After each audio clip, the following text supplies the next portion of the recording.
Okay, so this is gonna have to be take two of this one because wow, I'm literally spinning out or something. My mind is preparing itself.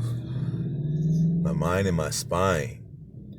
All right, so in the beginning, life was about apparently existing, creating existence, coherence, things like that, surroundings, and then accompanying with that was the desire to feel good about life, what like self gratifications, indulgence of things that perpetuate sustainability of life itself, like a bubble of itself, the one serving the other and the other serving the other, like that.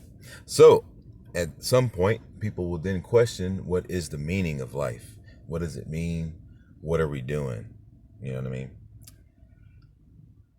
And that's why we're here today. So I met Minnie Mouse. I want to talk to you guys about that. Every time I get to another stage of this illustration, I'm going to tell another story that happened.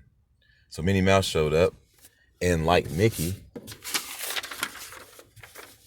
if he's on you, then the extremities swell and go around the body of the human, like that, like a suit. All right, so, and she showed me this, so I basically broke out at some point. So what I'm perceiving is that I saw the future, and my hair was cut shorter, and I was charging up from the sun hatch or something like that. And the bust looked slightly different, which probably means that I changed it somehow, which also speaks highly of manifestation. And the blue shirt that I lost years ago that I talked about, I must have manifested it because I lost it a long time ago, and my hair was shorter, so that means I must have sold some of my dreads. And that was a premonition 2 months ago. I thought I was in a matrix that was computerized, like being hooked to a machine. But in reality, it's just a Saturn moon matrix. And we're still in here just like we were before. Nothing has changed about it. It wouldn't be in anyone's benefit to make the food supply turn into batteries. Then would you eat batteries for dinner or whatever? All right, so Mickey was sitting across from me, and then Minnie was standing behind me. The difference was that I wasn't wearing the suit, so he showed up in his true form, which is completely plausible. But when she showed up, she had the suit on, all right, and the legs were wide like that, and she was looking out of the blinds that sit behind me where I usually sit, and she obstructed her face just a little bit, but I could still tell it was Minnie Mouse, and then I could see that the shoes and the feet and everything looked so real that it was almost like it was a rubber-made living being that was like plasticky, rubbery, and you could touch it. Like you could pretty much touch a real-life animatronic Minnie Mouse, and she's like sighing, and then she's on her toes, and she looks out the window, and then she disappears. So, yeah.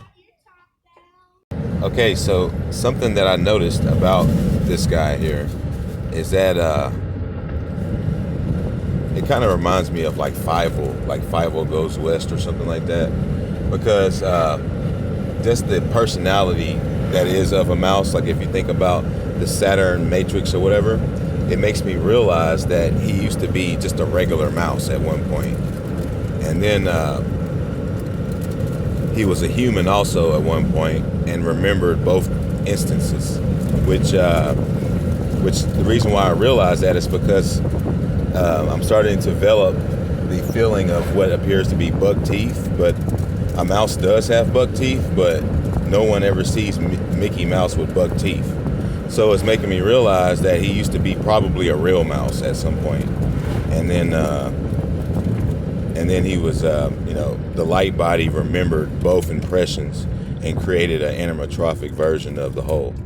So that's pretty much explains to me, and then I want to explain that to you as to how these light bodies actually come to fruition and why are they like part animal and part man or whatever, man or woman.